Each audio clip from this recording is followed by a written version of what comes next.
back there? All right, thank you for coming today. My name is Sue Joseph, and I'm one of the advisors in International Student Services. We also have Jeff Cox here today. You can see heading up the stairs, Lily Jensen in the back, and Shauna Zabo will be here in a few minutes. This is a really terrific program we have for you today, and we're thrilled to have two immigration attorneys from the law firm Miller Mayer in Ithaca, New York, and I've just learned in Shanghai as well, which is it's really interesting. So first we have David Wilkes, who is an associate in the immigration group. He has made many very informative presentations at RIT over the last few years, so if you've attended any of them, you may recognize David. And he's going to start out with visas after graduation. And then in our second hour of the program, we're going to have Stephen Yale Lohr, who's also an attorney of counsel in the immigration group. He has worked in immigration law for over 30 years and is also a professor in the Cornell School of Law. His presentation will be Innovative Visa Options for International Entrepreneurs and Investors. So I think we have a very interesting afternoon ahead of us in the next few hours. I think, are we going to save questions till the end? Okay, we're going to save questions to the end. I also want to thank our interpreters today. We have Stephanie and Jenna. So I will get out of the way and let the program begin. You're all set here? That's great. Okay. So I guess as an extra treat, we're going to tag team both presentations. I don't know if it's an extra benefit to you. It is an extra benefit to us, I think. And it's great to be back here at RIT. Thanks for having us. I just always like to see how many people do we have from the countries in North America today? All right, very nice. How about Central America? Okay, South America? Okay. How about Europe? Middle East? Africa? How about Asia? Any Australians? Then we'll skip the E3. No. So we are here to talk about visas after graduation. This is going to be a two-part program, as Sue mentioned. So there's a little bit of overlap, but the focus is different. So this first presentation is going to be general. It's going to talk about general immigration for everybody. The second half is going to be more focused on entrepreneurship, investment. How can you own a business, if you can own a business? Because as we're going to discuss, that can be a little bit tenuous. Both are interesting. Both have great facts. Even if you're not planning to start a business, the second program has a lot of great information about other options, alternatives to the H-1B program. We're going to talk about this in this program as well, but there's really good information to have throughout. So let's just get started. Yeah, and we'll stop after about 45 minutes for questions for those of you who have to leave after an hour, so you can ask your questions about general visas. And then we'll start over, so to speak, at 2 o'clock for the entrepreneurship one and have a separate session for classes, questions for that. So who are we? We're Miller Mayer. We've been doing immigration law for over 25 years. We have 13 immigration lawyers and over 30 immigration paralegals. We do all kinds of immigration, ranging from business to entrepreneurs to family. We have offices in both the United States and in Shanghai. This is a particularly timely time to have this kind of presentation because of the fact that immigration is so much in the news. The executive orders that you probably have been reading about concern everyone, but really they should not concern you in this room because you're already in the United States. You are here legally. Nothing that President Trump has said changes the current visa category structure. So you're fine. Your loved ones overseas may have problems getting here, but you're fine here. And so we're going to talk with you about the various options that you have. We have a lot of resources on the Miller Mayer website. You can sign up for a free newsletter. You can look at various memos that we have. We've got a lot of new memos on our website about these executive orders and how they're impacting people. So feel free to go to our website early and often. So let's start by talking just generally about who is in the United States, right? So when we think about this, we're thinking about what types of people are allowed to be here in our country. So we're going to start with the non-immigrants. Who here is on an F or a J visa? Welcome, non-immigrants. This is the temporary statuses. So these are our work statuses, student statuses, visitor statuses. But what's typical of a non-immigrant visa is that you are here for a particular period of time to do a particular function.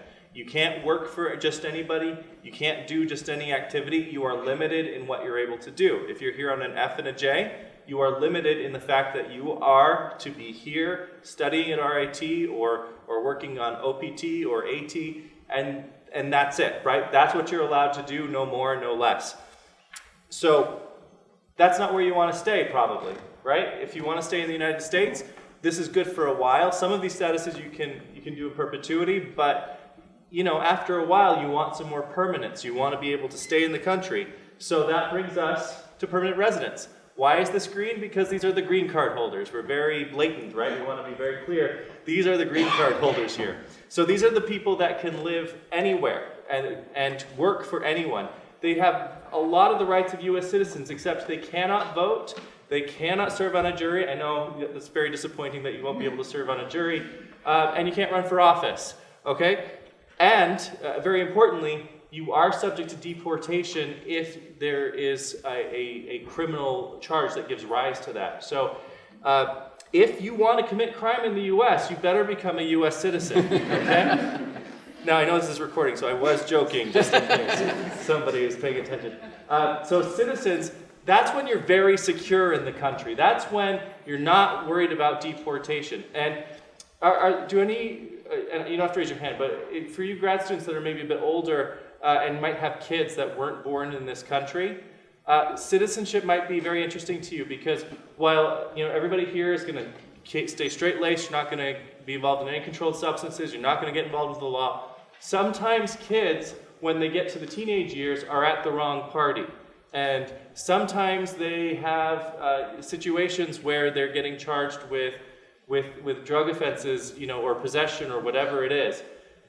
You don't want to get into the situation where your kids are dealing with ICE and dealing with deportation orders while you're trying to keep your family here together in the United States. So if you have non-citizen kids that are going to be teenagers here in the country, that's when citizenship looks really attractive, okay? Also, if the current political climate causes you to want to vote and get involved, you have to be a citizen. And you can't become a citizen unless you were born here, unless you have U.S. parentage, and in some rare instances, I think there's even some provisions for grandparents, or you have to naturalize. And the way that you naturalize is you first get a green card. If you're married to a U.S. citizen, you have it for 3 years. If you're not married to a U.S. citizen, you have it for 5 years. And then you apply for naturalization. You have to show good moral character. So if you are planning to commit crime, probably not going to show good moral character. And then you go to an interview, you get a little flag, you get a certificate. It says you are a citizen. The last group is the other. So these are the people that aren't on this track, so to speak. So these are the people that are in deferred action. These are the dreamers, the kids that came over with their parents that are undocumented that now have work authorization through President Obama's program. This is also in this box are the undocumented. This is a box that's hard to get out of. So to the extent you can, make sure that you are staying consistent with your student visa. Make sure you're only doing what your visa says you can do. If you don't, you're going to end up in this gray box. And like I said before, the gray box is harder to get out of. So just make sure that you know that you are allowed to do the activity that you are authorized to do and that you are currently doing. So let's talk about different ways that you can transition from a temporary status to a green card or permanent status. There are lots of different ways. These are 3 traditional ways. One is, on the left, you are here in proper F1 or J1 status. Then you get a work permit through optional practical training. Then you have an employer sponsor you for an H-1B or some other kind of work visa. Then that employer sponsors you for a green card. And then, as Dave mentioned, 5 years after that, you become eligible to apply to become a naturalized U.S. citizen. That's not the only way. That takes a long time, as we'll talk about. You could sort of start from overseas. You could be overseas and have an employer sponsor you for a temporary work visa in the United States, and then a green card and citizenship. Or if there's a fast track way to get a green card, you could be overseas and immediately come in on a green card. And the third way is not through employment, but through family characteristics, or perhaps applying for political asylum, and we'll talk about those in a minute. In terms of the temporary visas, you'll see they're all letters, and the reason that they have this alphabet soup is because of the way the immigration statute or law is structured. And what we're going to be talking about are those categories that allow people to work in the United States. There are lots of different categories. Over 10 million people a year come to the United States in one or more of these categories. But we're going to focus on the ones that allow you to work in the United States. And Dave, the first category is? It's the letter F. The letter F, right? Not to discourage you, right? So when we're looking at F1, how many people have heard of optional practical training, or OPT? All right, Sue, you know. So this is a way that you can get training in your profession. So it allows you to work for a year after graduation. The nice thing is that there is a new program. Well, it's been around for a little bit, but they've recently revised it, that can get you up to 3 years of OPT. How many here know whether they're in a STEM occupation, so science, technology, engineering, math? All right, you guys, you have the opportunity to have up to 3 years of OPT. During that first year, the rules are very broad, so you're allowed to work for yourself, you're allowed to volunteer, you can find anything that works for you in your occupation. In the second 2 years, it becomes more limited. You need to make sure you have an employee-employer relationship. You need to make sure you're developing a training program that you're coming back to RIT to discuss. You have to make sure you have a company that is in the E-Verify program. So the E-Verify program is a program that when you are onboarded onto a new company, you're going to fill out what's called an I-9, right? So that basically says, I am who I say I am, and I am work authorized. And you have to show documents that prove both those things. What E-Verify companies do is they go onto an online website, they enter in your information, and they make sure everything matches. Now, this is a big headache for companies because of various requirements that are associated with the E-Verify program. So not every company is willing to do that. So if you plan to take advantage of that STEM OPT program, you have to make sure that your company that you're going to be working for is an E-Verify program, and that they're willing to do all of these training programs and pay you the required wages that are associated with the STEM OPT. But if you can do that, that means you have 3 years of work authorization without needing the H-1B or the other statuses we're going to talk about in a second. For those of you that aren't facing backlogs from your home countries, and we're going to talk a little bit more about those, there might be enough time for you to get a green card during those 3 years without ever needing the H-1B. So just keep that in mind when you're thinking of your long-term training programs. So, I think, and the other thing to keep in mind, one last thing, with respect to OPT, or STEM OPT, if your undergrad degree was a STEM degree, then in that case, you can still use the STEM OPT extension even if your graduate degree is not a STEM occupation. So what that means, if you got an engineering degree in undergrad and then you went and got an MBA, MBA is not going to work for STEM, but your engineering degree might. So you might be able to get the 2 extra years after your MBA, assuming that you didn't use it after you got your engineering degree. Okay? So this is just all stuff to keep in mind, that there's lots of different avenues. So we're going to talk about a few more now. So that's the F1 category. Let's move to the H category, particularly the H-1B. This allows people to work in the United States for up to 6 years. The requirements are that individuals have to have at least a bachelor's degree, and they have to be working in a position that requires that kind of bachelor's degree or equivalent. So there has to be a correlation between your degree and the job. You cannot get an H-1B to flip hamburgers at McDonald's, because that does not require a bachelor's degree. You can also not get an H-1B to teach English at a high school if your degree is in physics, because you don't have that correlation between the degree and the position. The employer has to sponsor you. You cannot sponsor yourself. And the employer has to pay you the same wage that they would pay a U.S. worker doing the same job. But the employer does not have to first try to find a U.S. worker and then be unsuccessful before they can hire you. Many new employers or small employers don't realize that differentiation between the H-1B temporary visa and the green card process. As we'll talk about in the green card process, there is this test of the labor market that an employer has to do to make sure there are no U.S. workers first. By contrast, in the H-1B, there could be 100 equally well-qualified U.S. citizens applying for the same job, and the employer can hire you. That's perfectly fine. So it's good to tell employers who aren't aware about this that it's a very easy way for you to get working. There are basically 3 steps to the H-1B procedure. First is the employer is going to file a document with the Federal Labor Department to let them know that they want to hire you and what the wage is. The Labor Department will then verify that the wage is the appropriate wage in that geographic area and for that kind of position. After they get that LCA, as it's called, then the employer files a petition with the immigration agency. And then once that is approved, if you're overseas, you go to an embassy and get an H-1B visa stamped in your passport. If you're already in the United States, then your status is changed from your prior visa status to the new H-1B status. So some of the advantages to this is you get 6 years, right? That's quite a bit of time. You can do a lot of career development in 6 years. And then if you exit the country for a full year, you can get a new 6 years all over again. Also, if you get your permanent residence started by that 5th year, so that's 365 days before the expiration of your last H-1B, you can also get extensions beyond the 6 years. So it's good to keep all of that in mind when you're thinking, you see that you're on your second 3 years of H-1B. Remember, I need to get started on my permanent residence so that I can keep extending this in perpetuity.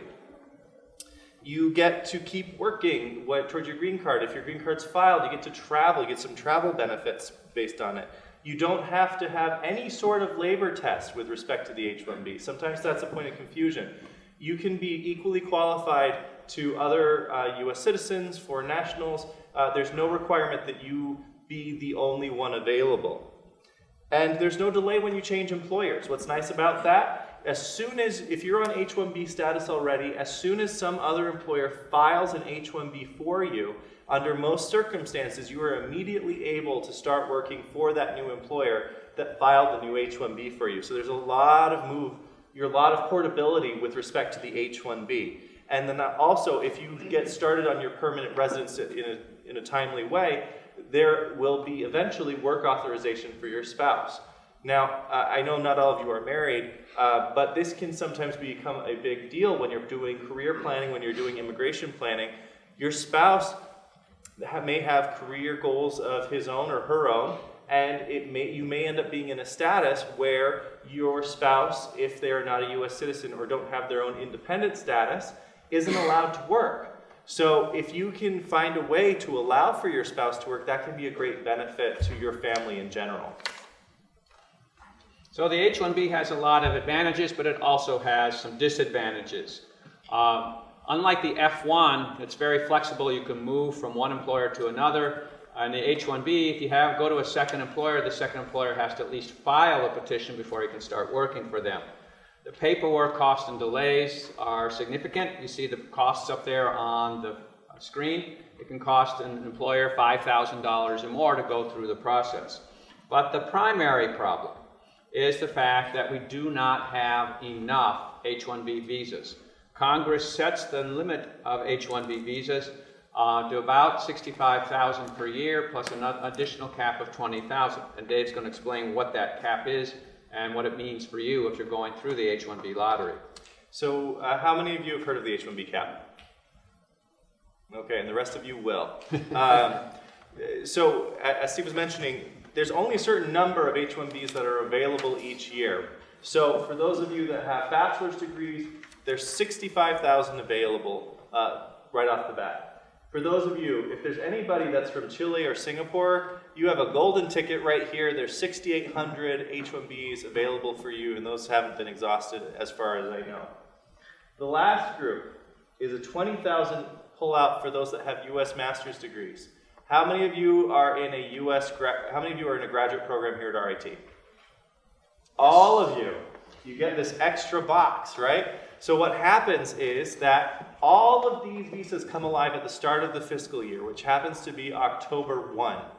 USCIS, which is the Immigration Service, allows everybody to file a petition 6 months in advance. So you do the math, everybody files on April 1, okay? So what that means is that everybody is scrambling through March to make sure that their petition gets there during the first 5 business days of April 1, because for the last few years, as Steve's going to talk about in a second, they've been oversubscribed. So what happens is that you first get counted against your master's cap, and assuming, as usual, it's oversubscribed, if you win, great. You're not approved, you just get to go to the adjudicator. So you still have to prove that you're eligible for H-1B status, but at least you get adjudicated. If you aren't selected in that lottery, you get put into the 65,000 lottery. So you're basically getting 2 chances, first in the 20,000 cap, and second in the 65,000 cap. Also, if you already have a bachelor's degree, and you already have an employer lined up, you might as well give a shot at the 65,000 right now when you're in school, because that gives you 1 extra shot at getting in the H-1B lottery. And as Steve's going to show you, that's a very good thing. So, as you can see here, how fast we use up visa numbers depends on how the economy is doing. Back in the recession of 2008 and 2009, these numbers were not used up immediately. It took almost a year to have the numbers used up. But over the last several years, the demand has exceeded supply, and therefore we've had to have a lottery to decide which petitions are going to be adjudicated. Last year, in April, 236,000 people filed petitions. If you do the odds, that means it's a 1 out of 3 chance for people in the normal 65,000 lottery. For those of you in the master's lottery last year, because you had 2 chances of winning, your odds were roughly around 57%, so they're slightly better. And this is where you want to use different visa categories to help you out, because if you have F1 optional practical training with that STEM extension, you effectively have 3 years where you can apply for the H-1B. So you may not win the first year, but maybe you'll win the second or the third year. So this is where careful planning can help you with your options there. So again, you know, this master's cap is a really great opportunity for you. So if you have the opportunity to take advantage of it, you really should. And I think based on the hands, most of you fall into that category. It sounds like a lot of you fall into the category where first you're going to get the STEM extension, and then second you get the master's cap. So the chances of you getting an H-1B are going to be much higher than the bachelor's level liberal arts student. One other thing to think about, if you have a master's degree, you don't have to accept a job that requires a master's degree and still be in the master's cap. So you have a master's degree from RIT, but maybe you've got a bachelor's degree also, and the employer only requires a bachelor's degree for that particular position. You're still eligible for the master's degree cap, so that's another benefit there. So take advantage of that. So thanks Sue and Lily and Jeff for the opportunity to get a master's degree, right? Now, not everyone is subject to the cap, and this can be a way that can help you out if for some reason you're unlucky in the lottery. So for example, if you were to work for a university, you are employed as a postdoc or in a research lab here at RIT, those H-1B petitions are not subject to the cap. They can be filed any time of the year. They don't have to worry about it. So that's an opportunity for you if you're looking for that kind of job. Second is if you are working for a nonprofit that is affiliated with a university. So maybe you're working for a hospital, and it's a teaching hospital affiliated with RIT or University of Rochester. Those kind of petitions are not subject to the cap. Third is if you are in a company that's physically located on the campus. So for RIT, I assume you have some kind of accelerator program here. We'll talk more about it in the second hour. But if you're physically on campus working for a company, that is not subject to the cap. Similarly, people who had a cap before don't have to worry about it. It's like you have to go through that cap horrible experience once, but then you're over it, and then you can go and do other cap H-1Bs and not have to worry about the cap. And also, you can also avoid the cap, even if you're working for your own company. If you start working for a university, say part-time, 10 hours a week, and then work for another company 30 hours a week, that second petition by the private employer, because it's sort of tagging along the university petition, is not subject to the cap. So there are a variety of creative ways to get around the H-1B cap. So let's say you're approved. You are allowed to work for a particular employer for the period that your petition says you are allowed to work for them. That means you can't moonlight somewhere else. You can't go do some other sort of work. You have to be, unless you're authorized by some visa status allowing you to do that, you have to work for your employer. So let's say somebody comes along and gives you a great new job opportunity. Well, they need to file an H-1B for you. So when that happens, assuming you have a capped subject, you've gone through the lottery already, you can work for any other employer that's willing to file an H-1B for you. And you can do it the day that they file the petition. There may be reasons why you want them to wait. Some of those reasons might be it's a small company and you're not sure whether the petition is going to be approved. So you don't want to give notice to your old employer until they have that H-1B in hand. But you might be very confident. It might be that you're going to work as an engineer for IBM and you have no doubt that they're going to get that H-1B approved. You can start the day that they file. So another thing to remember, though, is if you are at a university, right, so you took advantage of that cap exemption and you're moving to a cap subject company, you can't do that unless you have previously gotten a cap subject H-1B. So if you're here at RIT and Kodak decides to hire you, Kodak has to get an H-1B through the lottery before you're able to work for Kodak, unless RIT keeps you on part-time through what's called concurrent H-1Bs, which means that you can continue to work for anybody on an H-1B so long as they file an H-1B, so long as you have a cap-exempt employer who also has an H-1B for you at the same time. So that's a little bit more, I guess, a little bit more complex. But that said, just remember that if you start working for a university, you have to be very careful in your planning of how you are going to move to your next employer. Another factor to think about is the timing between when your optional practical training expires and when the H-1B starts. The H-1Bs start at the start of the federal fiscal year, which is October 1. Your optional practical training will start usually close to when you graduate. So there may be a gap then between when your optional practical training ends and when you're going to start working for the employer. If you navigate the timing correctly, you can get what's known as cap gap extension.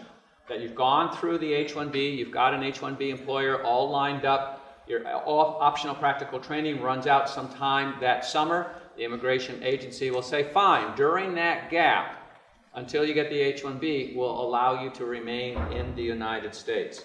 So this timeline sort of tells you how to sort of navigate that timing consideration there, but it is sometimes tricky.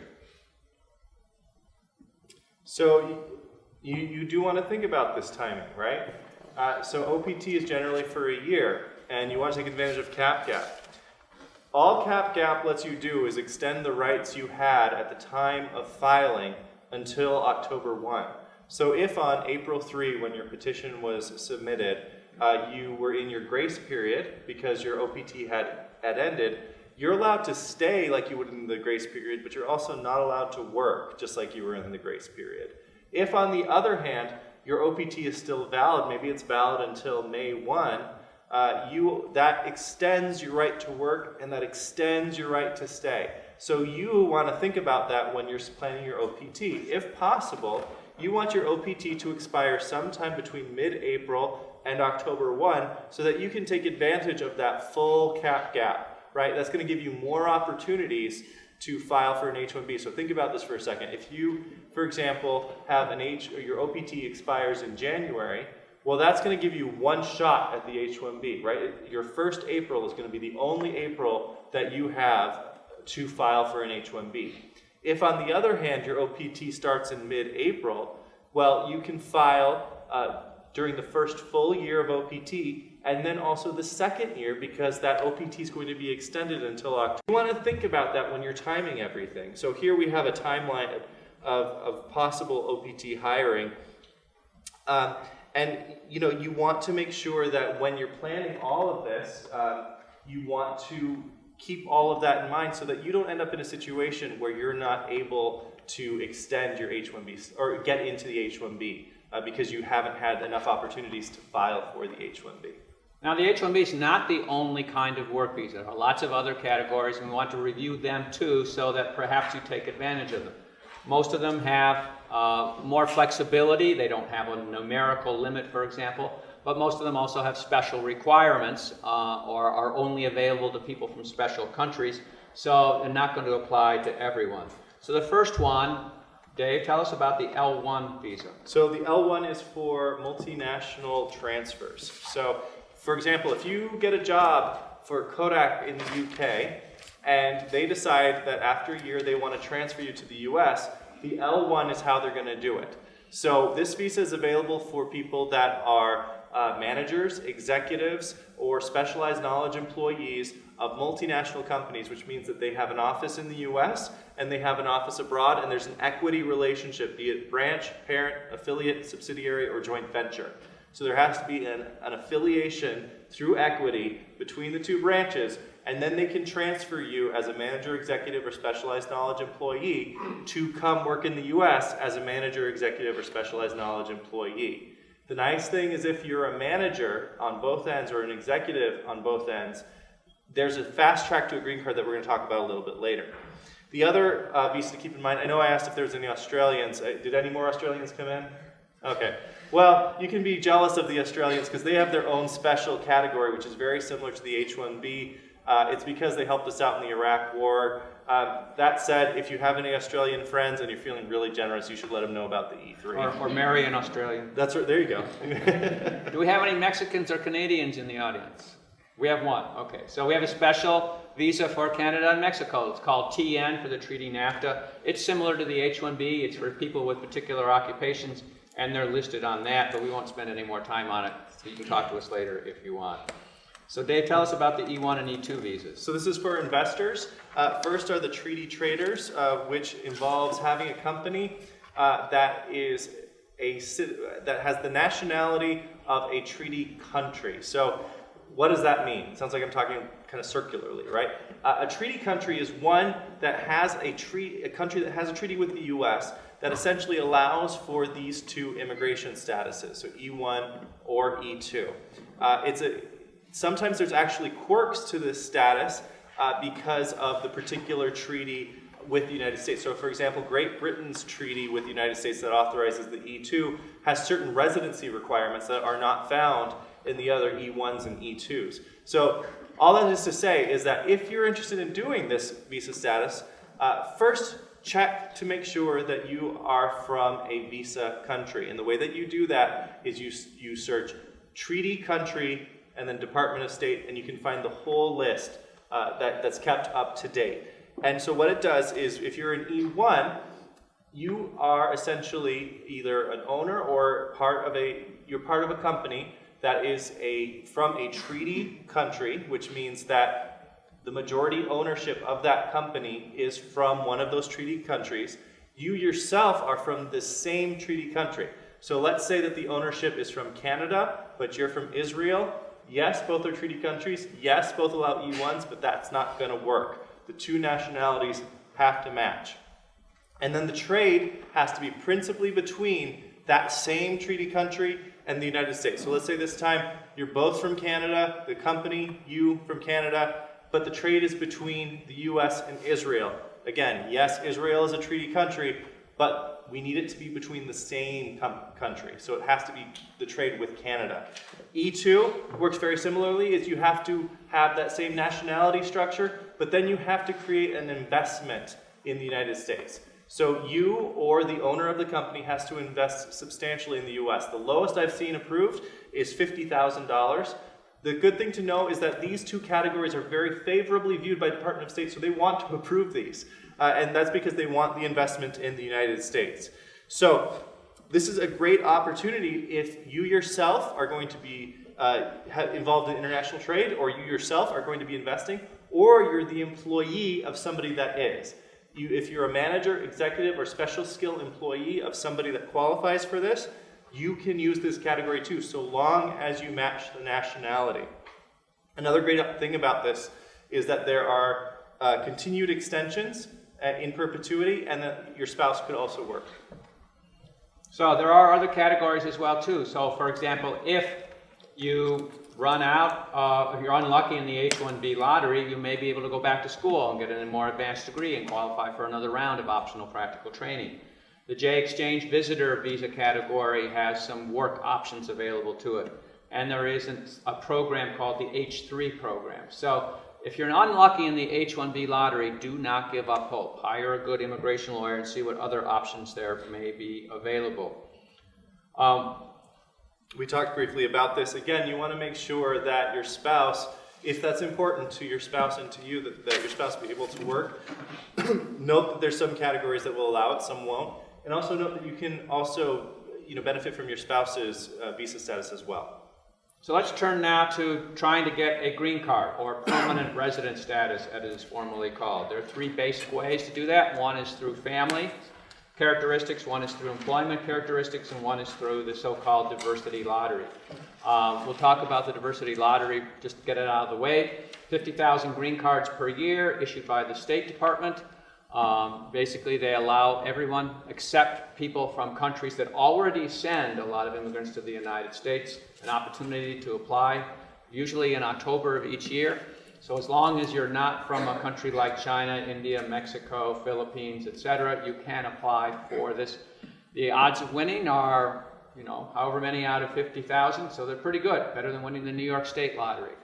So as you consider your various green card options, if you're eligible to apply for the diversity lottery, do that as well too.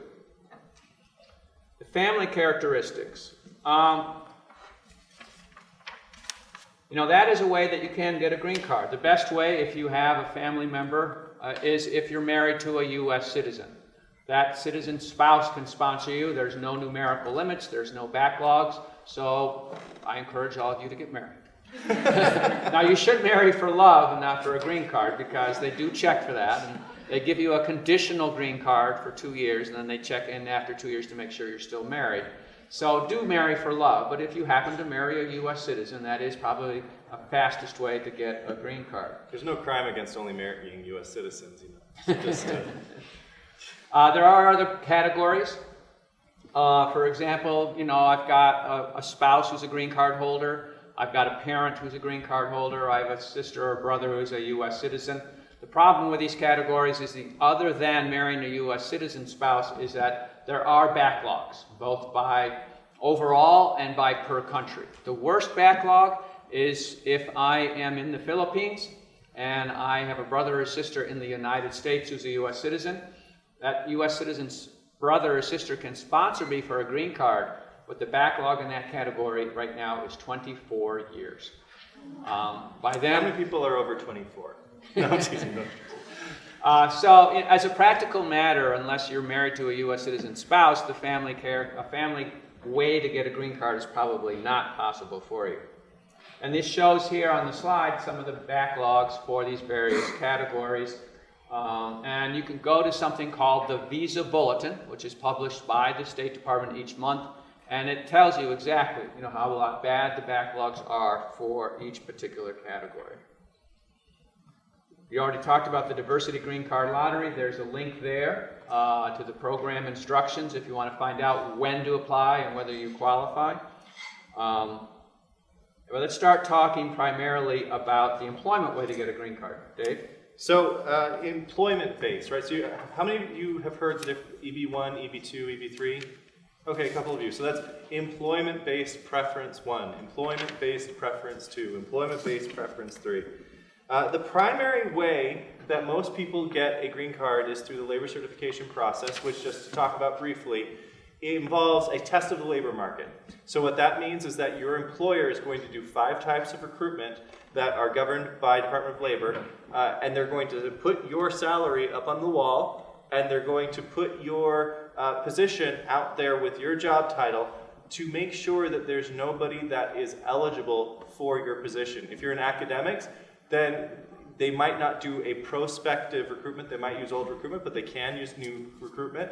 And they say that you're the best that was available. That's a special carve-out for academics. But for the rest of us, we have to show that we are the last person standing. We are the only person eligible for this position that is other than other foreign nationals. So there's a whole process in how to do that, but essentially what you do is you go to the Department of Labor, say, look, we couldn't find anybody that was eligible, and they say, okay, we certify, that's where the certification part comes from, we certify that there was no one eligible for this position, we certify your test of the labor market, you take it to USCIS through this I-140 process, and you say, USCIS, I couldn't find anybody, but I do have this great employee here, she is absolutely qualified, please give her a green card. And so if you're eligible through the priority dates that we're going to talk about in a second, you would then finally get a green card. It couldn't be a 1 to 2 year process, much longer though if you're subject to backlog. These are the 5 categories. We'll talk more about them in depth in a minute, but basically we have limits in each of these categories, 40,000 for the top category, etc. So there are not a lot of actual green cards that are handed out through employment characteristics. We give about 1 million green cards out each year, and 140,000 of those go to people based on employment characteristics. And that's not 140,000 workers. That includes their spouses and children. So we're going to talk about some of these categories, and you'll see some of them are in green and some of them are in white. So why did we do that, Dave? Well, we did that because we wanted to show what requires the labor certification and what doesn't require the labor certification. So, you know, if you listen to what I was just talking about, the labor certification, it's a bit arduous. And first of all, your salary's up on the wall, your position is getting advertised. Sometimes we have heard of people saying, oh, are they replacing you because your job is on the market, or are you leaving the company, your job is on the market. So it can be a difficult thing to go through as an employee. So in some of these categories, you can avoid the labor certification altogether, and that's those that are here in green. It's also the EB5 in the corner. There's no labor certification required for that. These categories here, the reason why we exempt you from the labor certification is because we think you are so great, that we think that you're going to help this country so much that we don't think we need to test for the labor market. We know you're going to help create jobs. We know you're going to help push the economy. So we're not worried about you harming the economy by taking the job of a U.S. worker. And so that's what these are about. Extraordinary ability for the best of the best, outstanding researcher for the tenure track or research person, and then multinational transferees. That's like the L1 I was talking about. These are the managers and executives coming over. And then national interest waiver. These are the people that are going to be working in the national interest. So there are backlogs in the employment-based green card process. So as you think about these various categories, you also want to think about what's the backlog for me. For example, the employment-based first category is the one that's going across the top, and you see a whole bunch of C's. C means current, meaning there's no backlog. But once you get into the second category, you see that for China, the backlog right now is November of 2012, and the backlog for India is April of 2008. That is 9-year backlog to get a green card if you're from India and in that category. And in the third employment-based category, if you happen to be from India, the backlog goes all the way to March of 2005, a 12-year backlog. So even if you qualify for a green card because you're doing very well, the backlogs may make it harder or longer for you to get a green card. So let's talk about some of the ways you may be able to fast-track the ability to get a green card. So these are the green categories we were talking about before. So extraordinary ability, you know, if you are a exceptional academic, if you've got some great publications, you draw a high salary, or if you're a great musician, you're a great artist, if some of you are secret playwrights and have sold your play and it's going to be produced on Broadway, that's congratulations. That's the EB1A. That's what's available to you. Outstanding researcher is kind of similar, especially if you're an academic. You want to show that you have a certain number of, that you've successfully published in great journals, that your research is used by the field. Maybe you've put out some patents that are used by the field. These are the types of things that you'd be looking for there. So you want to build up a resume. And you know, it's not necessarily something you do 10 years after you graduate. There's certainly people that can do this a couple years after graduation. So particularly if they've done a postdoc and have developed a very significant research record. Again, we talked about the managers. We think that these managers are going to help build business here in the U.S. So if they're a manager abroad and they're coming to be a manager in the U.S., again, or executive in the U.S., again, we are going to allow these people to fast track, come straight in, top preference. National interest waiver. These can be self-sponsored, which also, by the way, the extraordinary ability can as well. Self-sponsored, so that's great. You don't have to have an employer to do this. You need to have an advanced degree. So all of you, when you graduate, are going to have an advanced degree, or have exceptional ability, which is a term of art, which just, and there's a certain breakdown of what that is, but essentially you're very good at what you do, and you're doing work that's in the national interest. The standard for this, by the way, just got lowered, so that's a great opportunity. The one thing to keep in mind, this is EB2, not EB1, so you may be subject to a backlog. You go back here for India, even if you're in the national interest and you're from India, EB2, it's a 9-year backlog right now. Another way to get a fast track is the 5th employment-based category, that's EB5 for people who invest in the United States. This does not go through the labor certification process because it's an investment way to get a green card.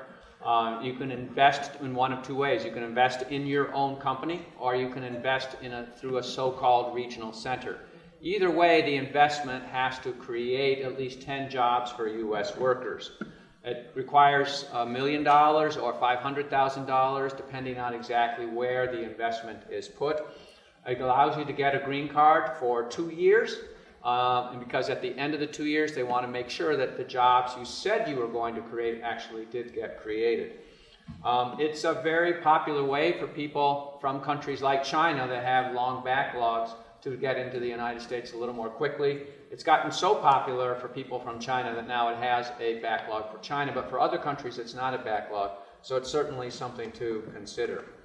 So you want to think about all of these pieces together. The timing is critical.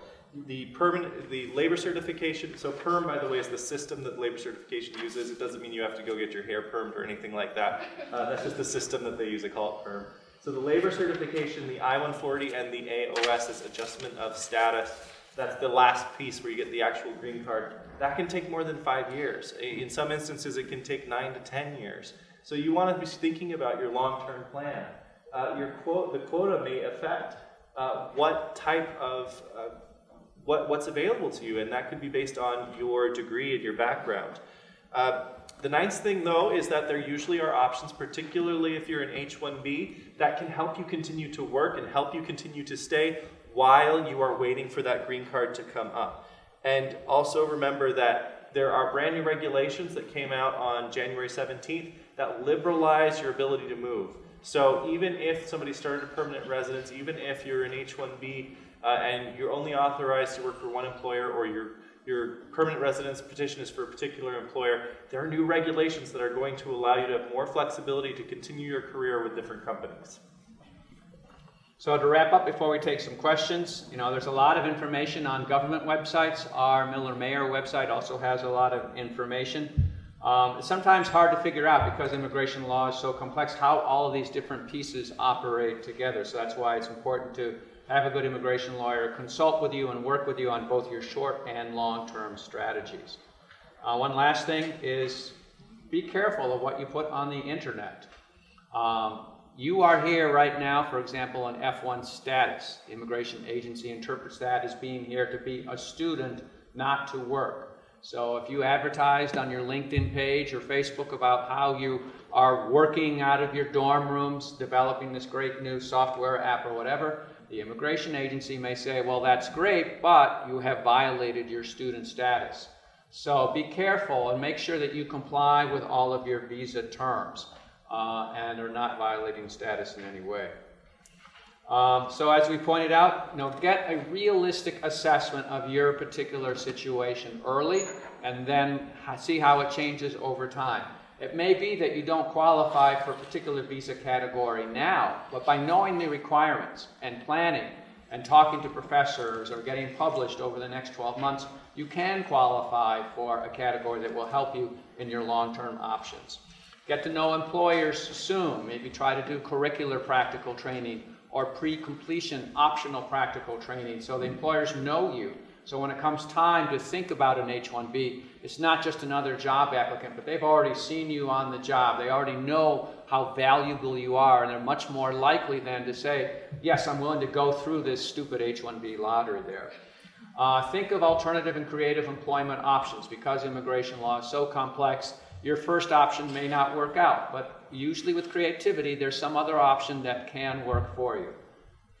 So with that, you can sign up for our newsletter. You can get information from just looking at our website. If you're thinking about an H-1B for this particular April, make sure you do a consultation with us right away, since we need some time to file the application that first week of April.